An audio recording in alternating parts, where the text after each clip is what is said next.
हाँ hello student. तो अब हम नेक्स्ट टॉपिक शुरू करते हैं। जैसे आप एक काम कर लेते पहले, जो कल अपने न्यूमेरिकल छोड़ के गए थे, पहले उसको सॉल्व कर लेते। तो अपने न्यूमेरिकल क्या था, शायद यहाँ 5 कूलम था, डिस्टेंस 12 मीटर, फिर दूसरा चार्ज था 10 कूलम, बीच में कहीं भी अपन को क्या रखना था, -3 कूलम, यानी कहाँ पे रखे ताकि ये संतुलन में। तो बड़ा इसकी मतलब संतुलन का मतलब क्या था, इस पे टोटल फोर्स कितना होना चाहिए, 0। ठीक है, मैं फिर दोबारा बता दूं कि संतुलन का अर्थ है, संतुलन का मीनिंग क्या है कि टोटल फोर्स कितना होना चाहिए आपका, 0। टोटल फोर्स कितना होना चाहिए, 0। तो टोटल फोर्स अपन इसमें कितना करना है, आपको 0 करना है। तो अपन पास क्या करेंगे, आप खुद सोचिए कि ये +5 वाला इस -3 को अपनी ओर आकर्षित करेगा, ये +10 वाला इस -3 को अपनी ओर आकर्षित करेगा। दोनों बलों की डायरेक्शन क्या होगी, अपोजिट है। सपोज दैट अपने पास ये +5 था, चार्ज था, यहां से कितनी डिस्टेंस मान ली x पे रखा हुआ है -3 कूलम का, तो आगे वाला कितना होगा, 12 में -x डिस्टेंस होगा, यस या नो। चलो तो हम ये दो आवेश हो गए, ये मान लीजिए आपका Q1 है, ये मान लीजिए Q3 है, और या Q2 है और ये Q3 है। तो कैसे बल रहेगा, Q1 Q2 को अपनी ओर आकर्षित करेगा, क्योंकि ये माइनस ये प्लस, क्या Q3 प्लस का है, Q2 माइनस का, तो Q3 Q2 को अपनी ओर आकर्षित करेगा। इसका मतलब यहाँ आकर्षित कौन कर रहा है, 3 वाला, इधर आकर्षित कौन कर रहा है, F1 वाला। तो इस साइड में बल, तो इस बल को बोल देता हूँ F1 और इसको बोल दिया मैंने F2 फोर्स।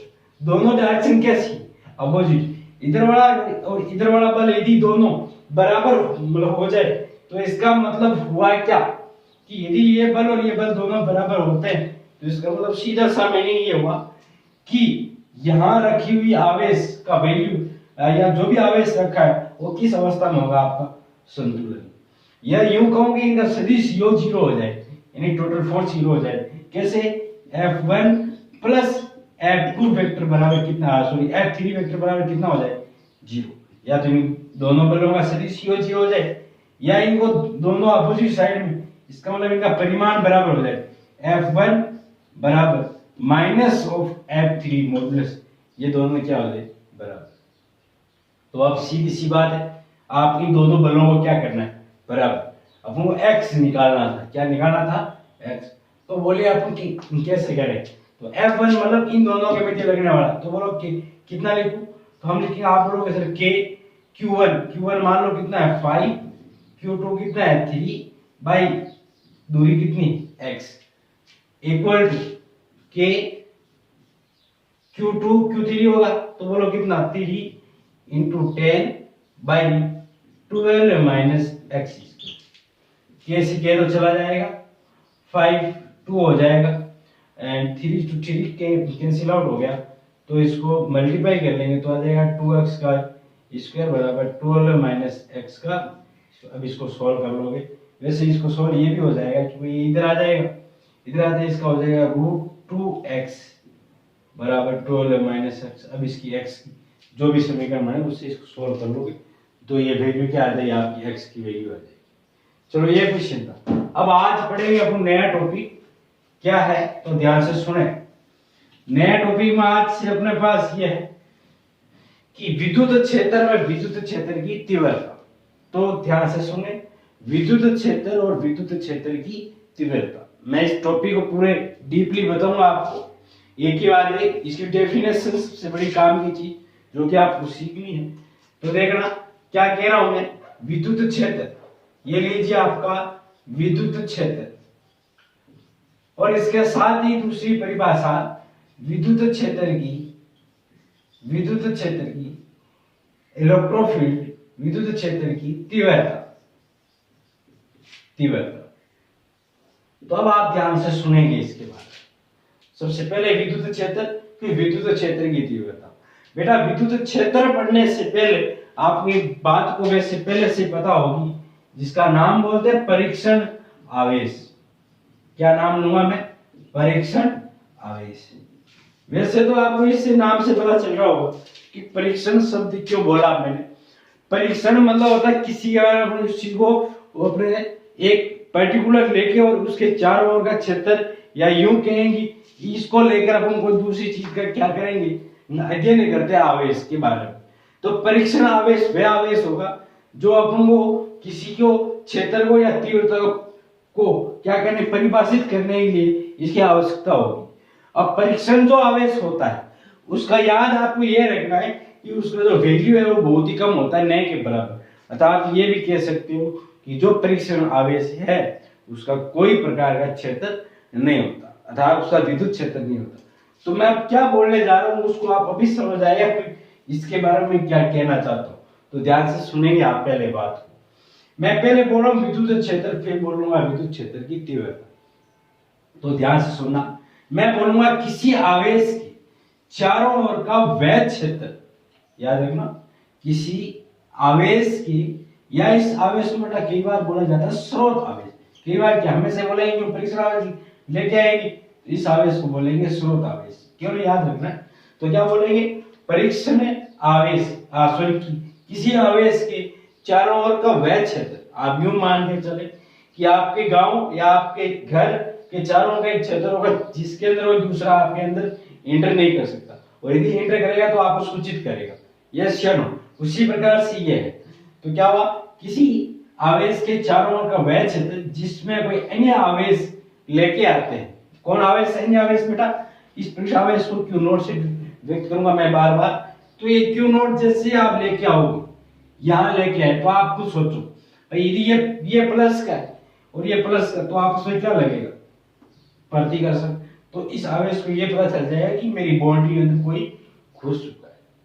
क्यों कि ये आवेश क्यों है, तो इसका कोई ना कोई एक क्षेत्र होगा, हो सकता है मैंने इतना बनाया, हो सकता है वो इतना हो, तब भाई हो सकता है यदि इसका इतना बड़ा हो तो आवेश यहाँ जस्ट यहाँ आते इस बाउंड्री के अंदर जैसे आएगा इसको पता चल जाएगा, क्योंकि बल लगना शुरू हो जाएगा, या इतना तो यहाँ, तो इस एक पर्टिकुलर जो आवेश है उस आवेश के चारों के ऐसा क्षेत्र होता है जिसके अंदर कोई दूसरा जो भी आवेश लेके आएंगे, या तो परीक्षण लाएंगे या कोई दूसरा आवेश भी ला सकते हैं। मैं ये भी बोल सकता हूँ कि कौन सा आवेश लाते हो आप, एक अन्य आवेश लेके आते हो। तो एक बल का क्या होता है, इनके बीच अनुभव होता है, और उसी बल के अनुभव को क्या कहा जाता है, विद्युत क्षेत्र की आसपास केवल विद्युत क्षेत्र। तो मैं क्या बोल रहा हूँ, किसी आवेश के शॉर्ट में लिख रहा हूँ, किसी आवेश के चारों ओर का वह क्षेत्र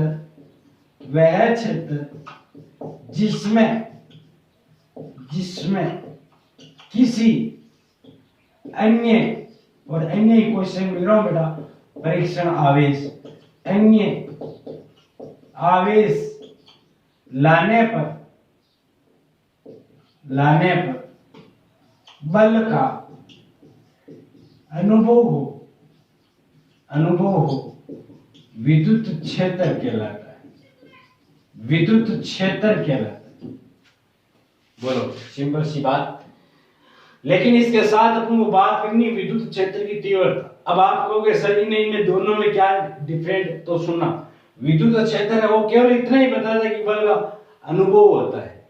अब विद्युत क्षेत्र में कितने बल का अनुभव होता है वो यदि बताए अपने पास, किस के आवेश के लिए, परीक्षण आवेश के लिए, यदि वो बल का वैल्यू बता दे तो उस बल के वैल्यू ही क्या कहा जाता है, विद्युत क्षेत्र की तीव्रता। अब ध्यान से सुनना, अब मैं क्या करूंगा, इसी स्रोत आवेश एक परीक्षण एकांक धन आवेश लेके आऊंगा।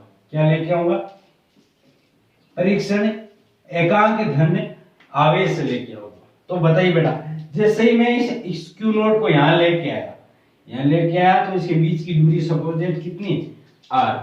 तो मैं इस एकांक धन परीक्षण इस आवेश को इस स्रोत की चारों ओर अपनी बाउंड्री के अंदर लेके आया, तो एक बल का क्या हुआ मुझे अनुभव, और सपोज दैट वो बल मेरे पास कितना लगा है, F लगा है। कितना लगा है, F। तो इस आवेश की विद्युत क्षेत्र की तीव्रता वो होगी आपकी E बराबर F फिर अपॉन Q नोट। तो इसको क्या बोलूंगा, तो ध्यान से सुनना, विद्युत क्षेत्र में एकांक धन परीक्षण आवेश को लाने पर उस पर लगने वाला बल, उस पर लगने वाला बल उस आवेश की विद्युत क्षेत्र की तीव्रता कहलाती है। दोबारा सुने मैं क्या कहने जा रहा हूं, ध्यान से सुनना। किसी आवेश के चारों ओर का विद्युत क्षेत्र है वो हम परिभाषित कर चुके, तो मैं क्या बोलूंगा, विद्युत क्षेत्र में किसी एकांक धन परीक्षण में आवेश को लाने पर उस आवेश पर लगने वाला बल या उस परीक्षण आवेश पर लगने वाला बल क्या कहलाएगा, आपका विद्युत क्षेत्र की तीव्रता कहलाएगी। तो भाई आपको सोचो ये आवेश था, आप ये पूरा विद्युत क्षेत्र, इसमें आप क्या लेके आए, एकांक धन परीक्षण आवेश। जैसे आवेश लगा तो ये Q2 मान लो, ये Q1 मान लो और ये R मान लो, तो K Q, तो इनके बीच क्या लगेगा F, और F कितना लगेगा आपको सोच लो, K Q Q नॉट बटा R लगेगा नहीं लगे ये बल।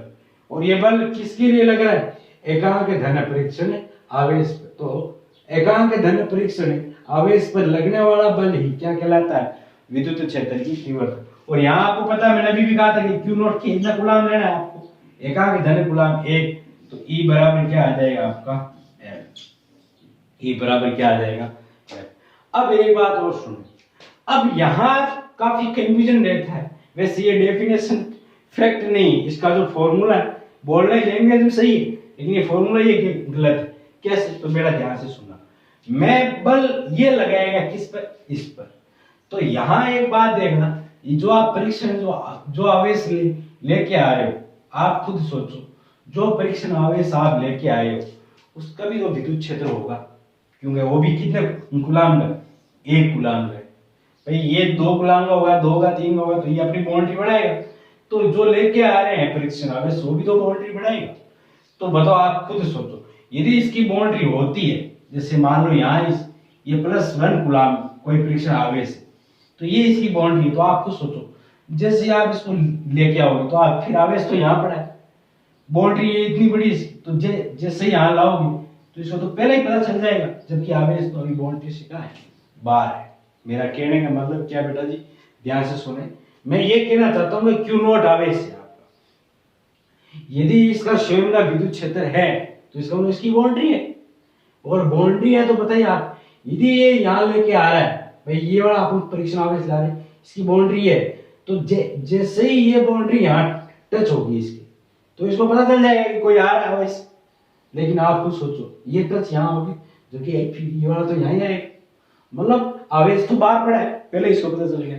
इसका मेरा कहने का मतलब ये है कि जो परीक्षण आवेश आप लेके आ रहे हो, इसका सेल्फ यानी इसका स्वयं का विद्युत क्षेत्र कितना माना जाता है, नगण्य। अर्थात परीक्षण आवेश वह आवेश है जिसका विद्युत क्षेत्र नहीं होता, मतलब स्वयं का विद्युत क्षेत्र हम नगण्य मान के चलते हैं, 0 के बराबर। तो बताओ आप, E तीव्रता ये है, तो इसमें क्या करूं मैं, तो आप खुद सोचो। मैं ये लिख सकता हूं क्या इसको कि सर इसकी सही डेफिनेशन यानी इसका सही सूत्र की बात करूं, तो आप खुद देखना बेटा कि E वेक्टर बराबर लिमिट Q बिलोंग्स टू 0 और F vector by Q not. बोलो आपको सब कुछ समझ आया होगा। मैंने यहाँ Q बिलोंग्स टू 0 क्यों बोला, आपको मैंने अभी भी कहा कि इसका Q नॉट का मान बहुत नगण्य होता है, अर्थात इसका स्वयं का कोई क्षेत्र नहीं होता, इसलिए हम Q नॉट कितना मान के चलेंगे, 0, यानी Q बिलोंग्स टू 0। अब इसकी सही डेफिनेशन, एक बात आपने गौर किया है क्या, तो देखना कैसे, क्या कि ये प्लस तो विद्युत क्षेत्र तीव्रता बाहर की तरफ बढ़ेगी, बल भी किधर लगेगा, बाहर की तरफ।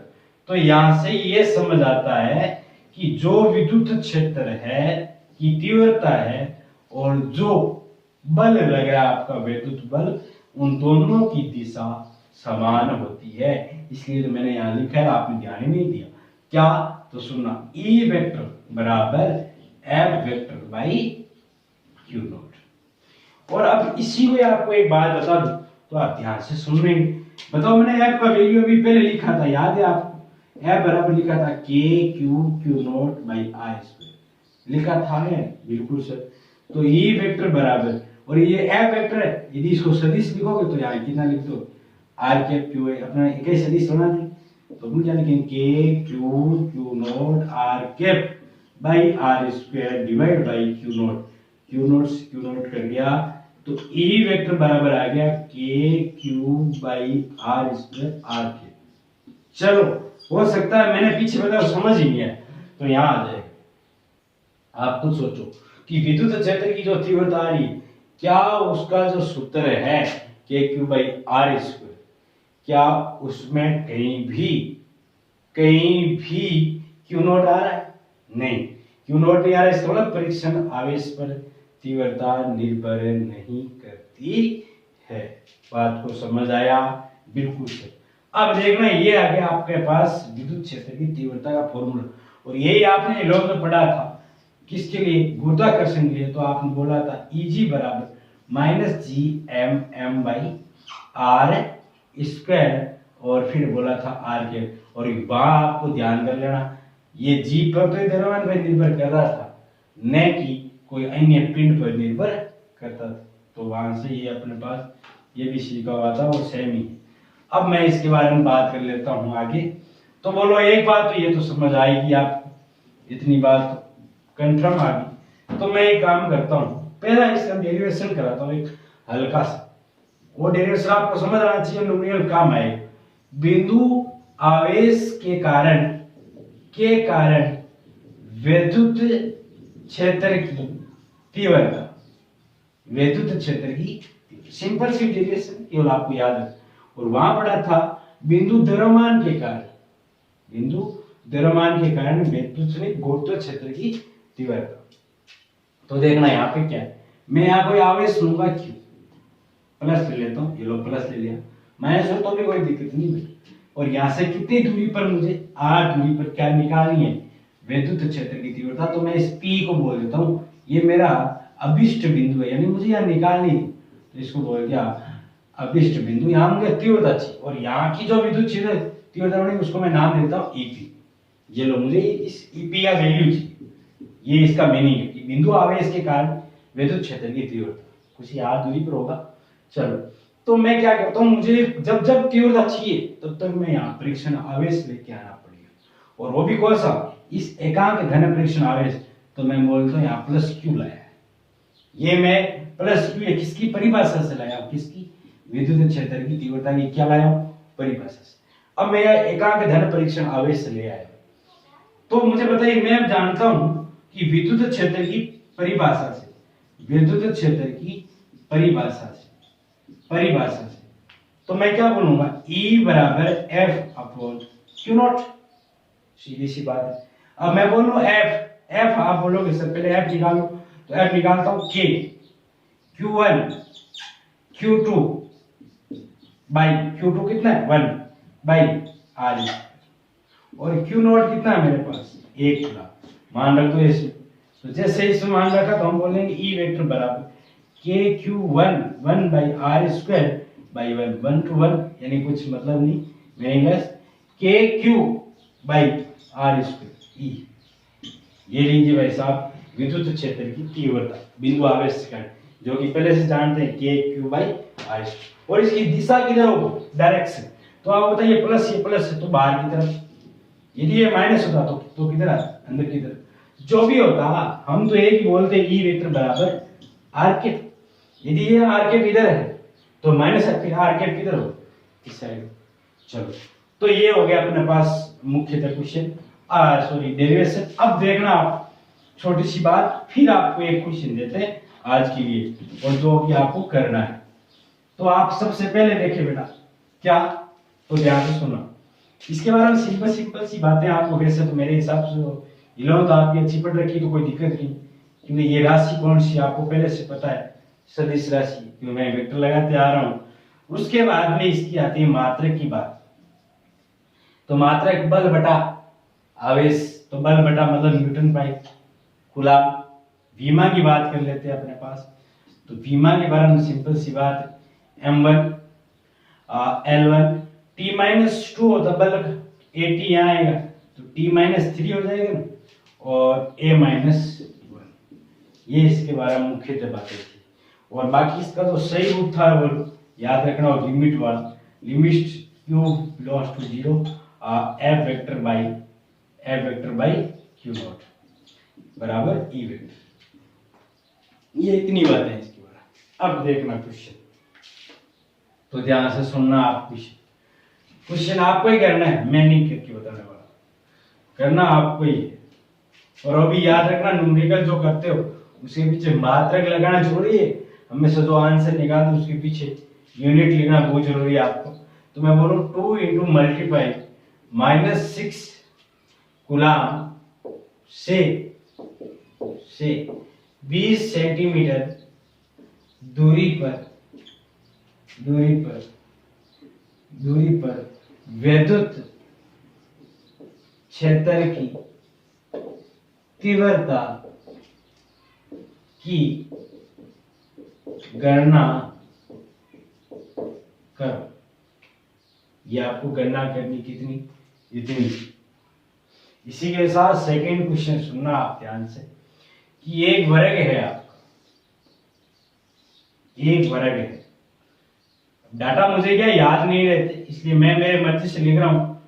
कल इसके सॉल्यूशन बताऊंगा आपको वापस, तो याद ले लिया। मैं सिंपल लेता हूँ, याद ले जाए 1 कूलाम, 2 कूलाम, यहाँ 3 कूलाम, यहाँ 4 कूलाम। भुजा इसकी ले लेते हैं सिंपल सी, इजी सी बोल रहा। चलो ले लेते हैं 2 2 2 और 2। अपन को मेरी कंसेप्ट देखना है। अब यहाँ केंद्र पे तीव्रता चाहिए आप वर्ग की, तो देखना वर्ग के केंद्र पर तीव्रता याद करो। तो आप ध्यान से सुनना बेटा, तीव्रता भी एक सदिश राशि है, और आपको पता तीव्रता ये चारों मिलकर बनाएंगे। कैसे देखना, ये भी तीव्रता बनाएगा, ये भी बनाएगा, ये भी बनाएगा, और ये भी बनाएगा, चारों बनाएंगे। ये भी प्लस है भाई, यहाँ रियल में चलो क्या होगा, ये चारों बनाएंगे। तो पहली बात तो यहाँ पे क्या लेके आना पड़ेगा आपको, परीक्षण आवेश। क्योंकि मैंने कहा था जहां तीव्रता निकाली वहां क्या लेके मानना है, परीक्षण आवेश। ये परीक्षण आवेश मान लिया। ये भी बनाएगा, ये भी बनाएगा, ये भी बनाएगा, और ये भी बनाएगा, ये चारों मिलकर बनाएंगे। अब हमारे पास एक तो बिंदु आवेश है, इसकी दूरी चाहिए। एक बिंदु आवेश है, इसकी दूरी चाहिए। ये बिंदु आवेश है, इसकी दूरी चाहिए, दूरी चाहिए। ये दूरी निकालना मैंने पहले बता रखा, दोबारा नहीं बताऊंगा। अब जितने भी है अपने पास, बस केवल ये देखना है इनकी डायरेक्शन क्या होगी, जो दिशाएं होगी, जो कैंसिल आउट हो रहे हैं उसको कैंसिल आउट करना है। यानी अपन पता है कि सदी से कौन तीव्रता, तो कोई उधर जाएगी उधर जाएगी, तो उनको एक दिशा में करके परिणामी तीव्रता भी ज्ञात करनी। तो आपको ये केंद्र पे क्या ज्ञात करनी, तीव्रता। अब आपको थोड़ी इसके लिए मैं इजी कर दूं, इजी ये कर दूं कि इसको ले लेता हूं मैं माइनस क्या, इसको ले लेता हूं -3। आपके लिए बस ये इजी कर सकते हैं, इससे थोड़ी सी कैलकुलेशन आपको हेल्प मिल जाएगी, क्योंकि कुछ कैंसिल आउट होने के चांस हो जाएंगे। ठीक है।